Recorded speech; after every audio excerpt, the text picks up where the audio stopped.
Good morning everyone and welcome to this channel. So in today's video we will discuss about one newly listed company Vishal Mega mart, जिसका IPO कुछ दिनों पहले ही आया था और उनके H1 to H1 कंपैरिजन करेंगे, financial statement को समझेंगे, आगे जाने आते समय उनकी ग्रोथ के आउटलुक को समझेंगे, ये विशाल मेगा मार्ट का बिजनेस मॉडल के बारे में समझेंगे because any company business models are far more important than their financial comes later but the business analysis and the business model analysis comes it first because it gives the indication कि इनका PAT margin कैसा है, EBITDA margin कैसा है, ये company करती क्या है, आरओई की परसेंटेज कैसी है. क्योंकि अगर कोई कंपनी का बिजनेस मॉडल सही है तो आगे जाते हुए उनका ग्रोथ का आउटलुक समझने में बहुत आसानी रहती है और you can predict there earnings going forward also. तो विशाल मेगा मार्ट के बारे में पहले तो बिजनेस मॉडल को समझेंगे, उसके फाइनेंशियल स्टेटमेंट को समझेंगे, उनके अभी H1 का रिजल्ट्स आया था उसको कंपेयर करेंगे, अभी Q3 का रिजल्ट्स नहीं आया है तो H1 टू H1 कंपैरिजन करेंगे.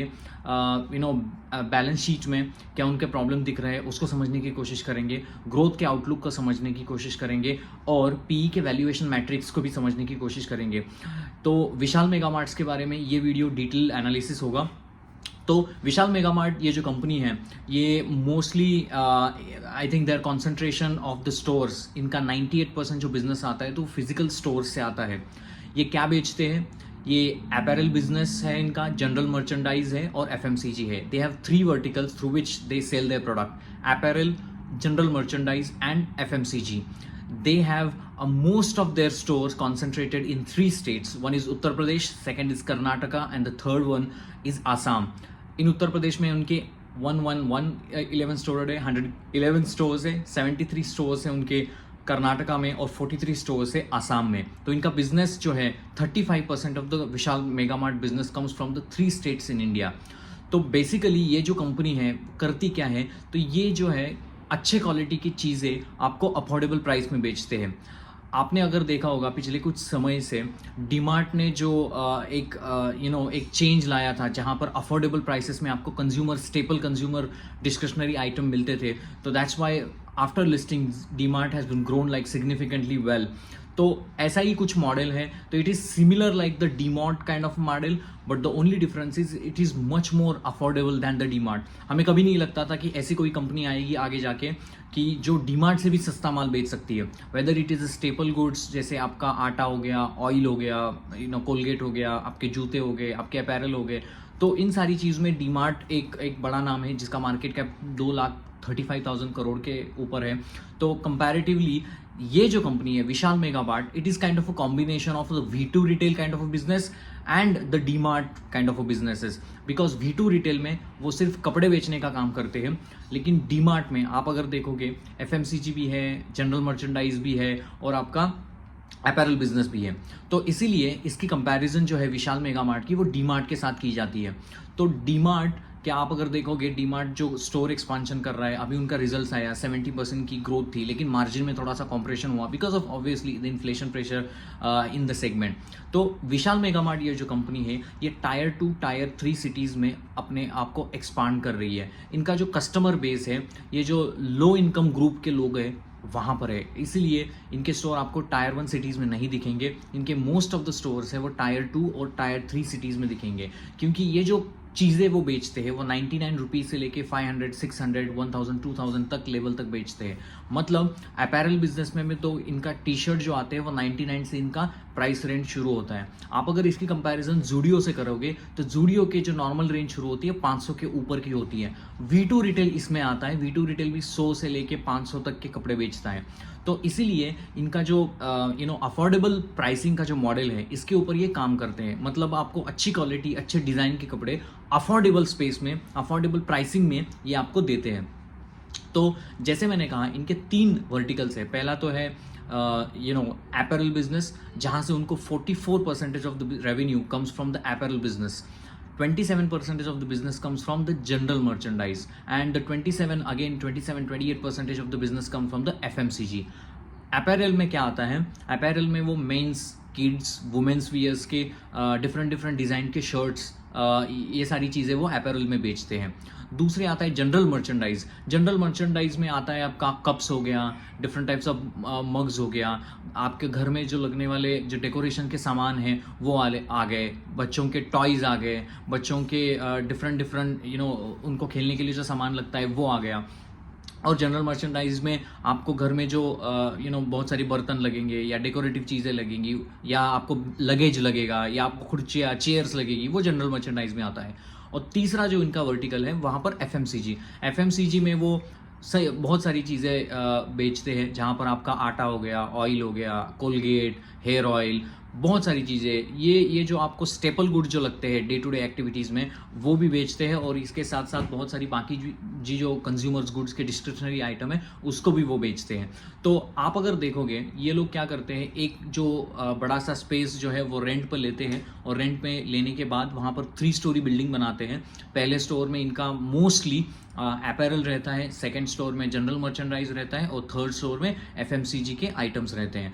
तो आपको ये समझना पड़ेगा इन तीनों सेगमेंट से इनको बिजनेस आता है। इनका जो मोस्टली बिजनेस है वो 98-99% of the business comes from mostly it's in the physical store. 1 और 2% इनका जो है वो ऑनलाइन प्रेजेंस है, लेकिन ऑनलाइन प्रेजेंस का रेवेन्यू कंट्रीब्यूशन उतना नहीं है, तो इस वीडियो में हम उतनी ज़्यादा चर्चा उसकी नहीं करेंगे।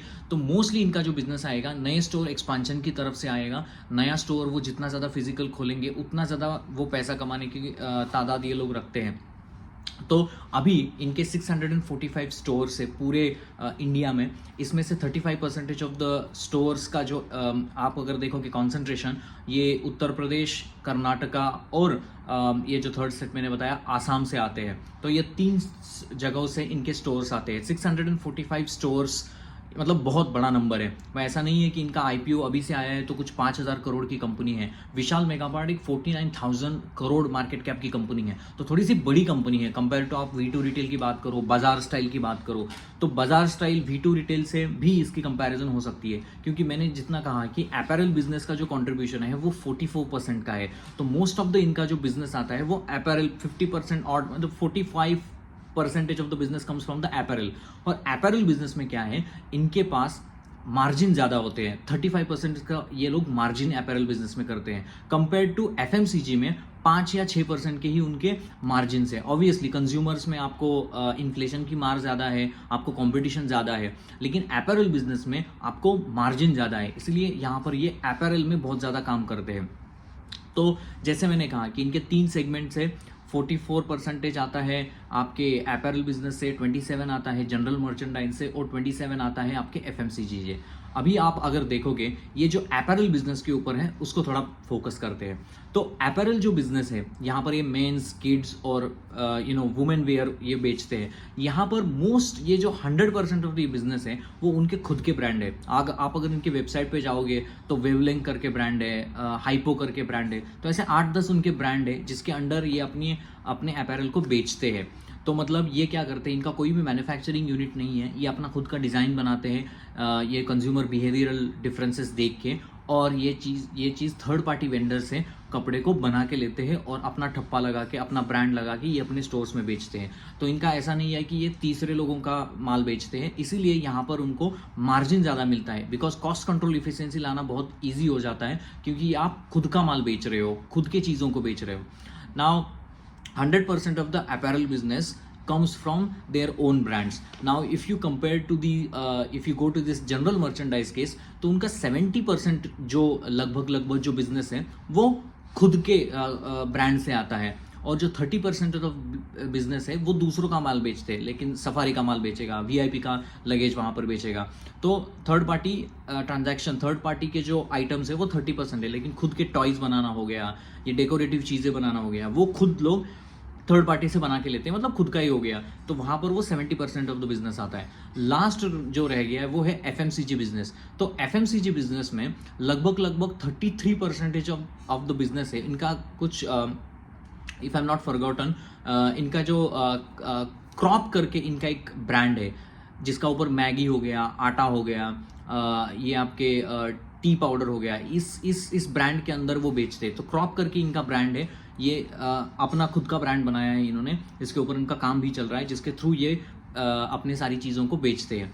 Now comes to remaining part of the FMCG, वो थर्ड पार्टी का माल बेचते हैं, जहाँ पर हेड एंड शोल्डर का शैम्पू हो गया, आपके कोलगेट्स हो गए, मतलब थर्ड पार्टी में जितने भी ये जो मॉपिंग कराने वाले लोग होते हैं तो उनके प्रोडक्ट्स वहाँ पर बेचते हैं। तो 33% खुद का है और बाकी जो है दूसरों का है। इसीलिए FMCG में आप देखोगे मार्जिन बहुत कम है, और आप अगर देखोगे अपैरल में मार्जिन ज़्यादा है, क्योंकि खुद का माल वो खुद बेचते हैं। इसकी वजह से उनको बहुत ज़्यादा बेनिफिट यहाँ पर मिलता है।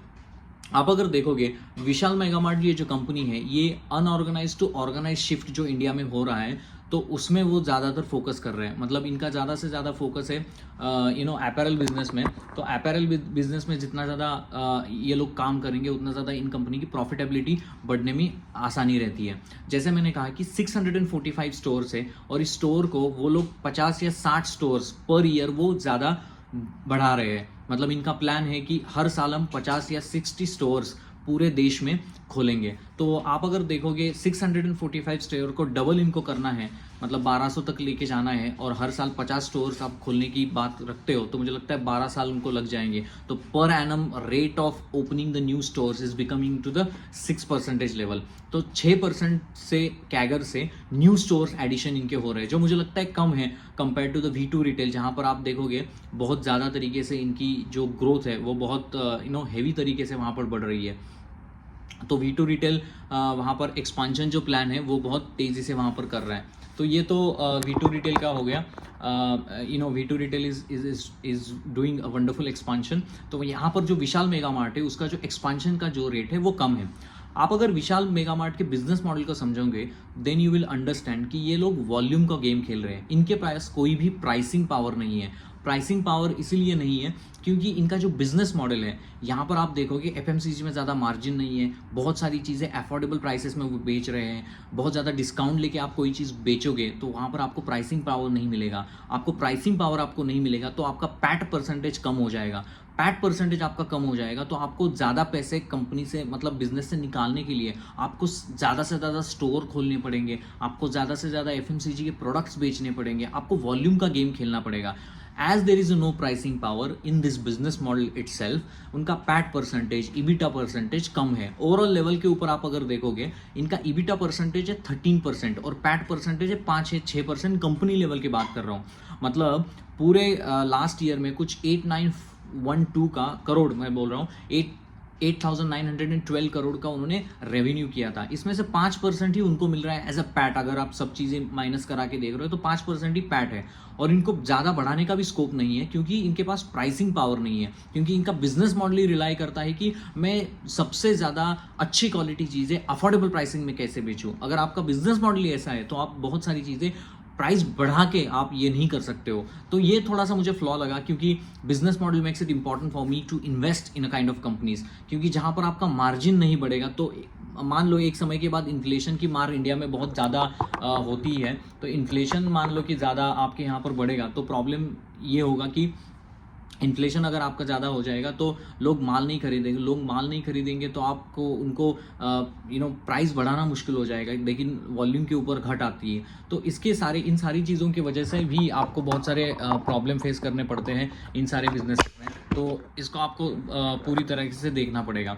तो ये रहा विशाल मेगा मार्ट का। तो विशाल मेगा मार्ट में और एक चीज़ आपने एनालिसिस की होगी कि विशाल मेगा मार्ट ये जो बिजनेस मॉडल है, it's a combination of V2 retail kind of a business and then the DMart kind of a businesses. But the only difference is कि V2 retail ये सिर्फ apparel business में है, लेकिन DMart kind of जो businesses है वो apparel business में मतलब है, लेकिन उनका परसेंटेज कम है। वो मोस्टली कंज्यूमर डिस्क्रिशनरी स्पेंड्स में उनको गिना जाता है।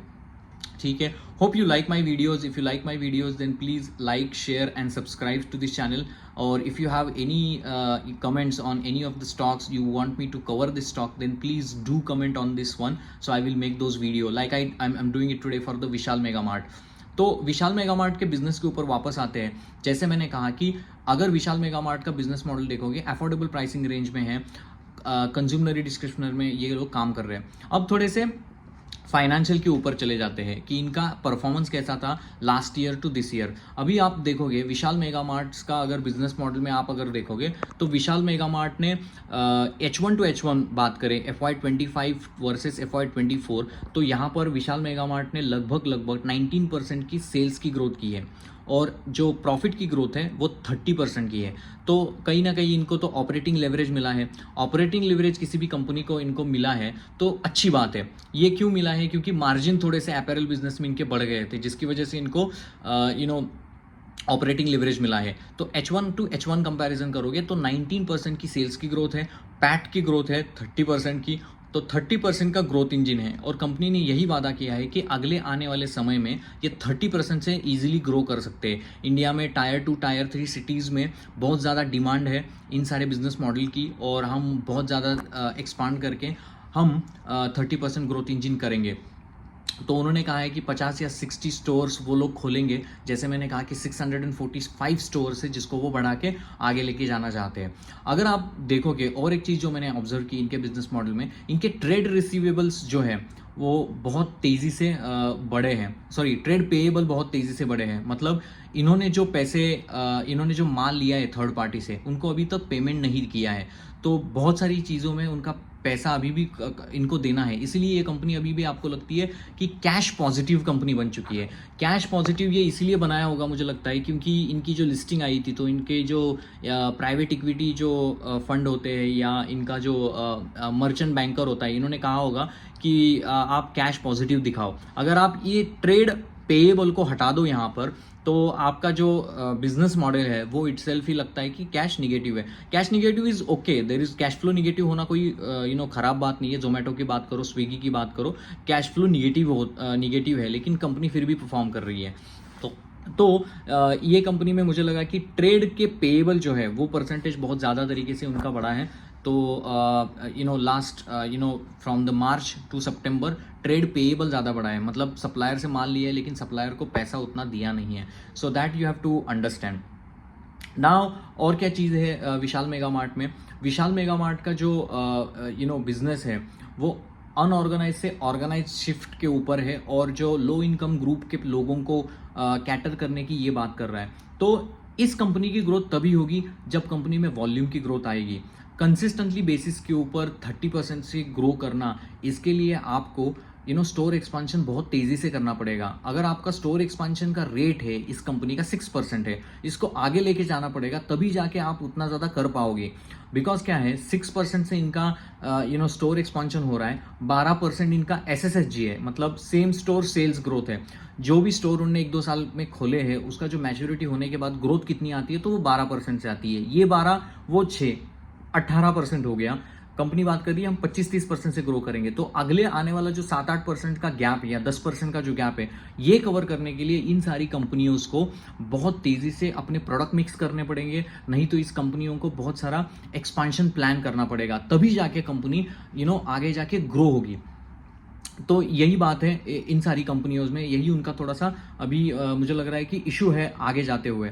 तो अभी आते हैं कि ये तो कहानी हो गई प्रशांत यार, लेकिन what is there for the investor. तो अगर पी वैल्यूएशंस की बात करते हैं तो ये कंपनी का मार्केट कैप 49,000 करोड़ के ऊपर है। पी आप देखो कि 109 का पी है, ROE 8% है, ROC 11% के ऊपर है।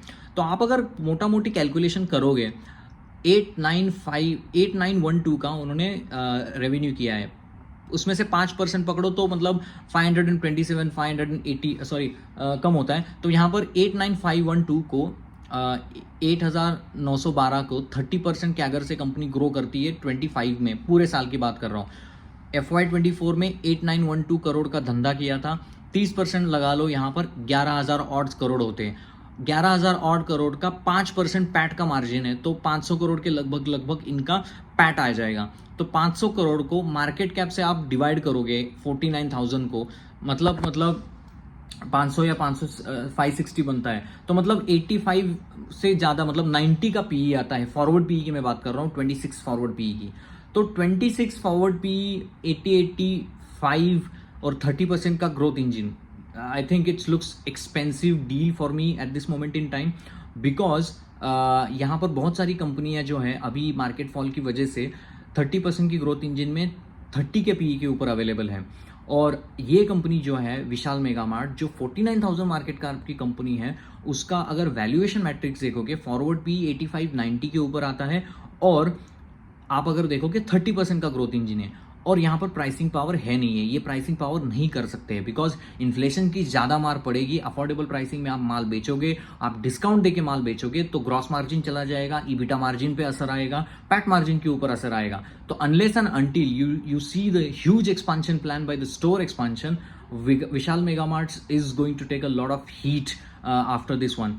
It is because they will face the problem of not increasing the prices, because उनका बिजनेस मॉडल भी है नहीं है। उनका बिजनेस मॉडल है कि अफोर्डेबल कैसे हम प्राइस को बेच सकते हैं। तो ऐसा अगर बिजनेस मॉडल रहेगा तो आपको ग्रोथ करने में, आप प्रोजेक्शन तो दे सकते हो लेकिन करना बहुत डिफिकल्ट हो जाता है। So you have to see the Q3 के रिजल्ट्स कैसे आते हैं, then you can make a call.